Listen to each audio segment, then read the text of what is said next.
know the face, the one that you make when someone says something to you and all you can think is, seriously, I cannot believe that I'm having this conversation. I can't believe that this did not get done.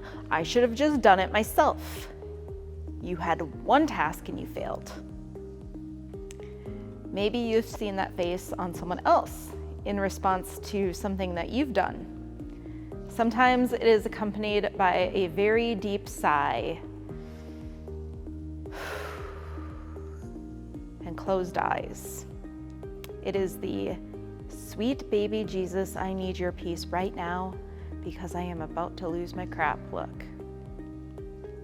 Occasionally accompanied by a very tight smile.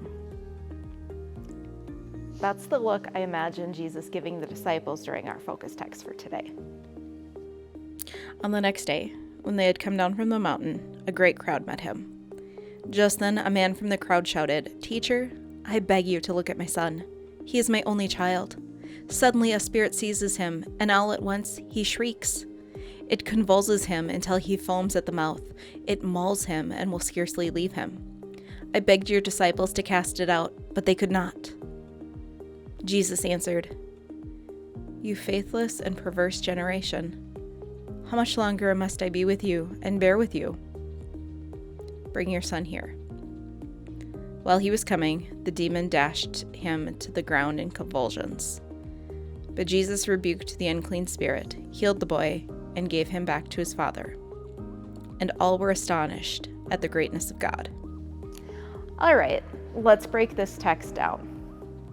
This takes place immediately after the Transfiguration. You know, where Jesus went up the mountain with Peter, James, and John. He was illuminated, brilliant white and shiny, and Elijah and Moses appeared with him. And God told the three disciples with Jesus that Jesus was God's son, whom God chose, and so to listen to him. They came down the mountain, and this is where the man whose son was seizing begged Jesus for his help.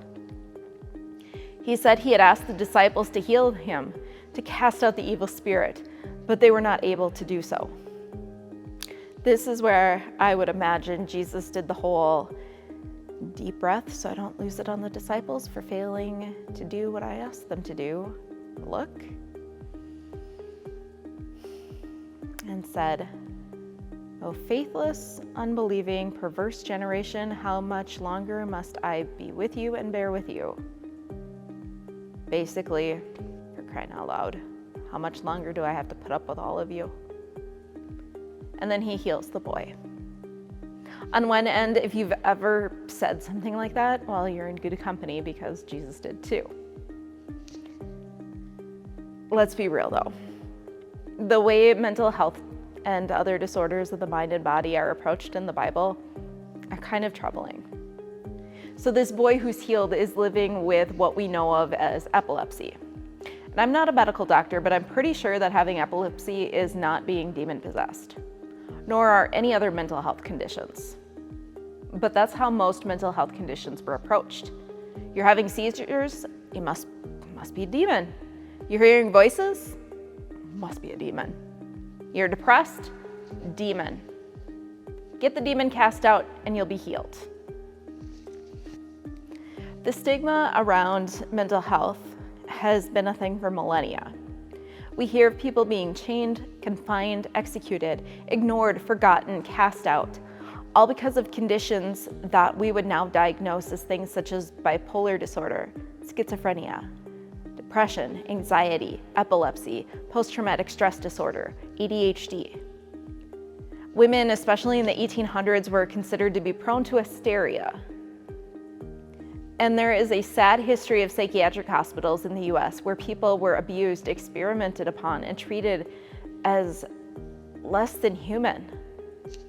This happened during the last century, and it shows that our modern understanding of mental health is still very new.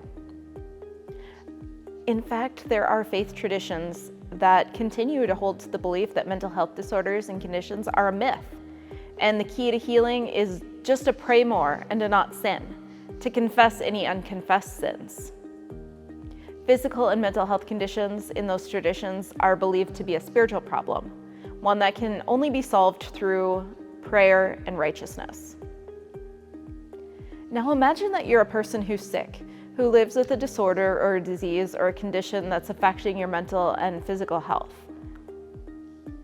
Imagine now that you're told that what you're dealing with is a result of being possessed, of not being faithful enough, of not praying enough, of having a bunch of unconfessed sins. How would that affect you spiritually, mentally, and emotionally?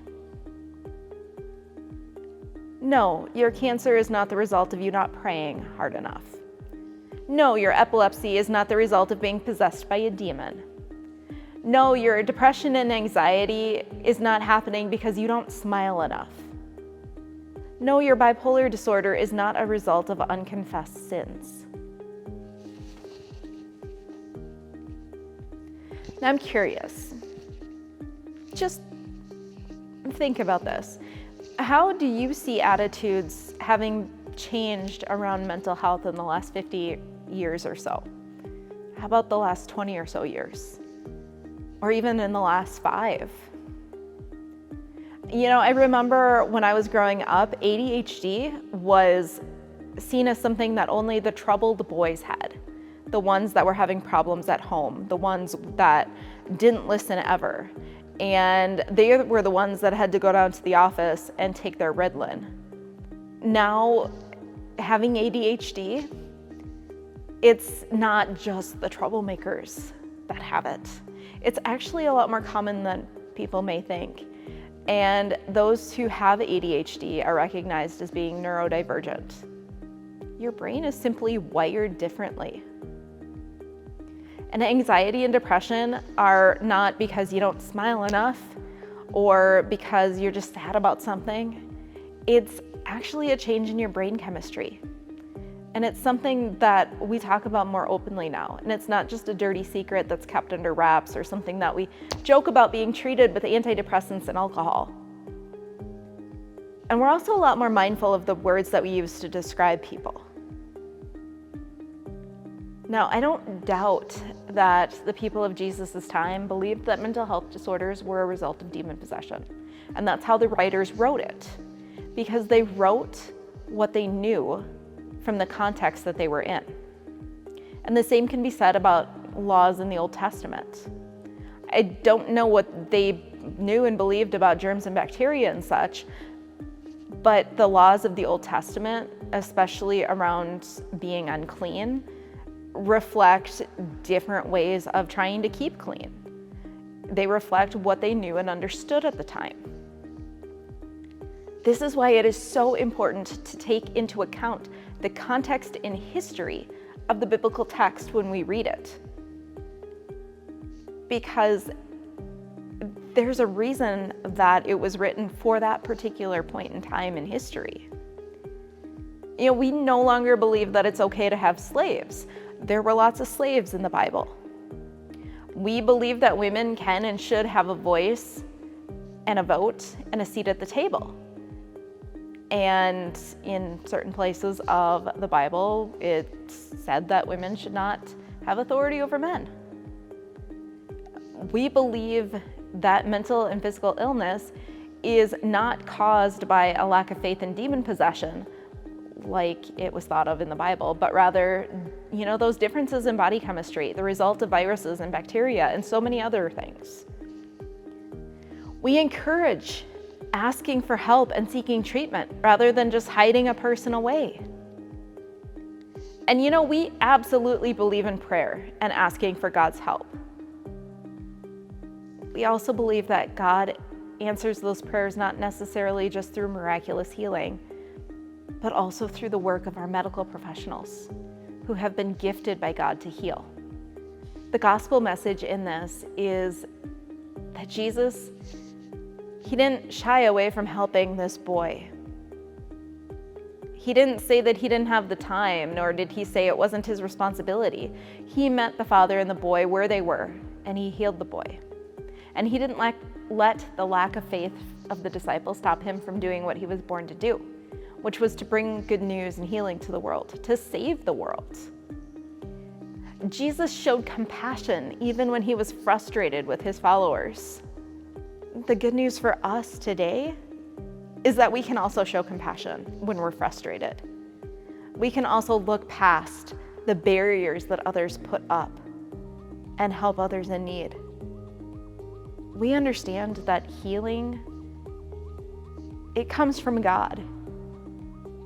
And God works through those who have been gifted. God works through our doctors, through our physicians, through our psychiatrists, through our therapists. God has given people the ability to heal others. God has given us the ability to meet people where they're at and to be compassionate and understanding. God brings healing in so many different ways. Through those medical breakthroughs, through better attitudes around therapy, through those gifted physicians, psychiatrists, and therapists. That's how God continues to heal us without Jesus walking on this earth, because we get to be the hands and feet of God. We get to help bring healing to others. That is amazing good news.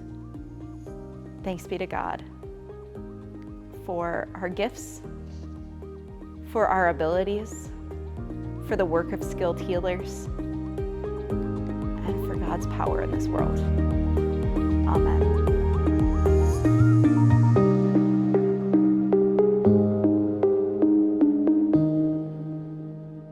A couple of reflection questions that you can use to go deeper into the message this week.